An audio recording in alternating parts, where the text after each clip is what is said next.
Hello बच्चों, welcome back to my channel Focus Institute where we discuss an important topic of biology as well as English which is going to help you in all type of competitive exams as well as board exams as well as for the preparation of daily curriculum. Okay, the content which I am providing to you is more than enough to crack any high level of competitive exam including CSIR, NET, NEET, TGT, PGT, biology or preparation of any type of entrances. Okay, so in previous lecture we discussed about basic concept of thymus, what actually the thymus is, what is their location, what is their size, है ना, when thymus gland becomes most active, है ना, and some basic primary function. मैंने आपसे कल ही बताया था कि हम नेक्स्ट लेक्चर में डिस्कस करेंगे कि थाइमस के मेन फंक्शंस क्या होते हैं और कि थाइमस से कौन से हमें डिसऑर्डर्स होते हैं ना, तो वही हम आज पूरे डिटेल में डिस्कस करेंगे और थाइमस टॉपिक को आज ख़त्म कर देंगे. ओके, देखिए the thymus is an obscure organ. कल भी मैंने बताया था ऑब्सिक्योर है मतलब इतना कोई जाना माना ऑर्गन नहीं है, ऑब्सिक्योर ऑर्गन है.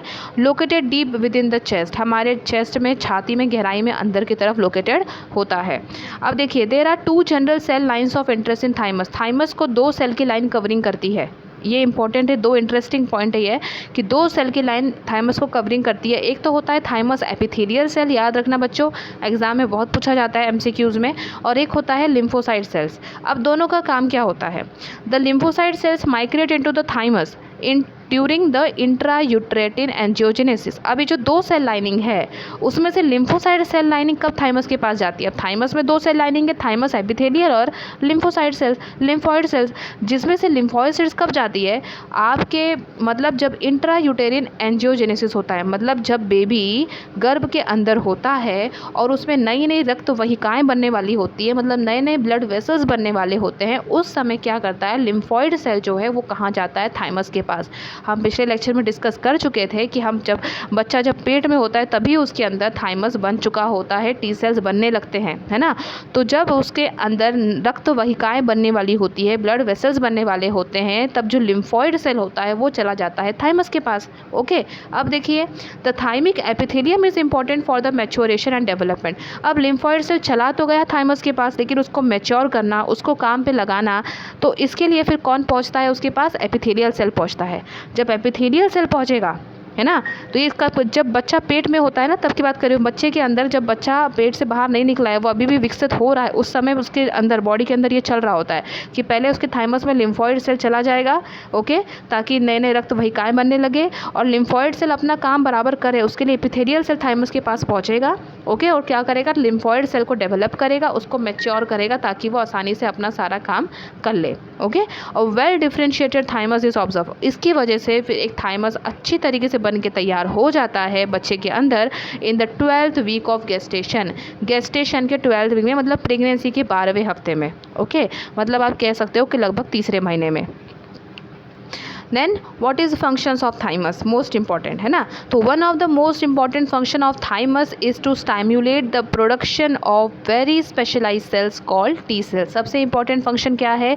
उत्तेजित करना कि ज़्यादा से ज़्यादा टी सेल बने, क्योंकि जितने ज़्यादा टी सेल बनेंगे उतने ज़्यादा वो बाहरी जीवों पर आक्रमण करेंगे और उतने ज़्यादा हम मजबूत रहेंगे, उतने जल्दी हमको बीमारियाँ नहीं होगी, उस बंदे का इम्यून सिस्टम बहुत स्ट्रांग होगा जिसके अंदर टी सेल्स अच्छे खासे होंगे. Okay, thymus gland is an endocrine system, है ना.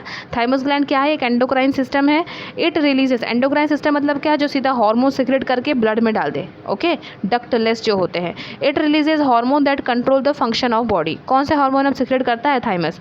पहला हो गया आपका थाइमोपोएटिन. थाइमोपोएटिन का है? Thymopoietin fuels the production of T cells. इसका काम होता है टी सेल्स के लिए प्रोडक्शन के लिए फ्यूल करना, मतलब उत्तेजित करना कि और ज़्यादा प्रोड्यूस हो thymopoietin. And tells the pituitary gland to release hormone. इसका एक काम होता है टी सेल्स को उत्तेजित करना, ज़्यादा प्रोड्यूस होने के लिए, और दूसरा पिट्यूटरी ग्लैंड को उत्तेजित करना, बताना कि अब आपको हार्मोन भैया सीक्रेट करने हैं. मतलब पिट्यूटरी ग्लैंड में से हार्मोन तब सीक्रेट होंगे जब थाइमोपोएटिन उसको सिग्नल देगा. Next is thymosin and thymulin. ये इंपॉर्टेंट है.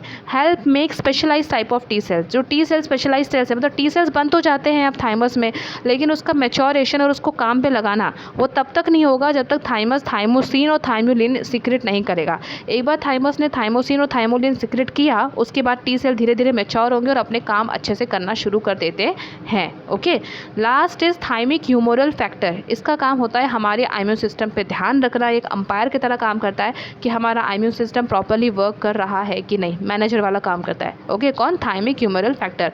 तो आपको ये सारे हार्मोन्स याद रखने हैं, कोई भी कभी भी किसी भी एग्जाम में पूछा जा सकता है। Okay, now disorders of thymus gland, है ना। अब थाइमस ग्लैंड में डिसऑर्डर्स कैसे होते हैं? पहला हो गया D George syndrome. D George syndrome क्या होता है बेसिकली कि कभी कभी बच्चे के अंदर थाइमस बहुत अंडर डेवलप होता है ना, ठीक से डेवलप नहीं हो पाता। अगर उसके अंदर ये दोनों एपिथेलियल और लिम्फॉइड सेल नहीं पहुंच पाए, थाइमस नहीं डेवलप हो पाया तीसरे महीने तक, तो अंडर डेवलप रहता है, या तो होता ही नहीं है थाइमस किसी किसी बच्चे में। तो उसके अंदर जो बीमारी होती है वो डी जॉर्ज सिंड्रोम होती है, जिसकी वजह से क्या होता है कि बच्चे को बहुत जल्दी कोई भी छोटा छोटा इन्फेक्शन बहुत जल्दी हो जाएगा और उसके लिए बहुत खतरनाक साबित हो सकता है, क्योंकि उसके अंदर भाई इम्यून सिस्टम डेवलप ही नहीं होगा अगर थाइमस नहीं तो। Okay, next is graft versus host disease. ये क्या होता है?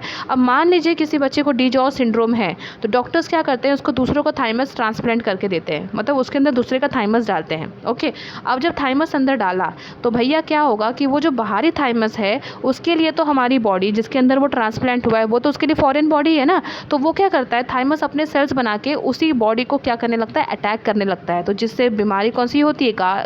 Graft versus host disease. Okay, next is mediastinal masses. Mediastinal masses क्या है कि थाइमस के बाहर कुछ ऐसी चीज़ें जमा हो जाती है। मैंने कहा था ना थाइमस कहाँ होता है? मेडियास्टेनम में होता है। लंग्स के बीच का जो पार्ट होता है उसको मेडियास्टेनम बोलते हैं, वहाँ पे हार्ट होता है और हार्ट के ऊपर थाइमस होता है। तो वहाँ पर कुछ ऐसी चीज़ें जमा हो जाती है, या तो फिर आपके लोग बहुत ज़्यादा कैंसरियस सेल जमा हो जाते हैं, या बहुत ज़्यादा मासेस पानी जमा हो जाता है, लिक्विड सिस्ट जमा हो जाता है, जिसकी वजह से क्या होता है, कैंसर का रूप लेने की आशंका होती है, या वो एरिया सड़ने वाला होता है, तो उसको क्या बोलते हैं? मेडियास्टेनल मासेस। नेक्स्ट इज थाइमोमा और थाइमिक कैर्सिनोमा। थाइमस के ऊपर जो सेल होती है, जो थाइमस को एक परत बनाती है, थाइमस के ऊपर जो सेल्स, वो सेल्स में क्या होता है, अगर वो सेल्स बहुत ज़्यादा ग्रो होने लगी तो उसमें कैंसर हो जाता है। तो अगर वो सेल्स एक ही जगह पे ग्रो कर रही हो, दूसरे बॉडी में नहीं फैल रही है, तो उसको बोलेंगे थाइमोमा, मतलब वो एक ही जगह पे कैंसर है, फैलने वाला कैंसर नहीं है। और अगर वो सेल्स फैल रही है, वो कैंसरियस सेल पूरे बॉडी में फैलने की कोशिश कर रही है, तो वो होगा thymic carcinoma.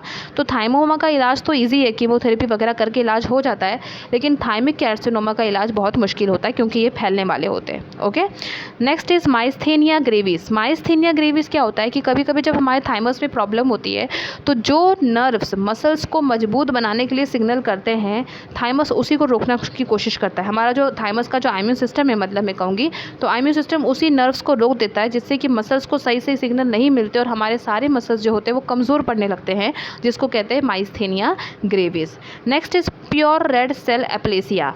Pure red cell aplasia एक ऐसी बीमारी है जिसमें क्या होता है कि आपकी आरबीसी सही तरीके से नहीं बनती है, या पुरानी आरबीसी ही कंटिन्यू होती रहती है, नई आरबीसी बन ही नहीं पाती, तो उस डिजीज़ को क्या बोलते हैं? प्योर रेड सेल एप्लेसिया, जो कि एक लाइफ थ्रेटनिंग डिजीज़ है।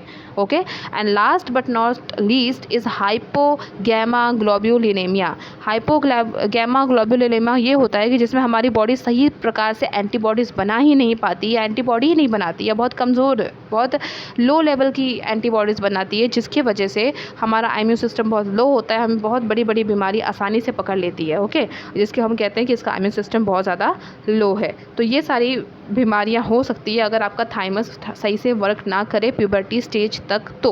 ओके, और प्यूबर्टी स्टेज के बाद तो आपकी बॉडी खुद इतनी आपका इम्यून सिस्टम खुद इतना डेवलप हो जाता है कि फिर उसको थाइमस की इतनी ज़रूरत नहीं पड़ती, और धीरे धीरे थाइमस क्या होता है? वैनिश होने लगता है। Okay, so this was what all about thymus, a brief essay about thymus. So if you like my video, please like, share, subscribe, comment, and thank you for watching my video.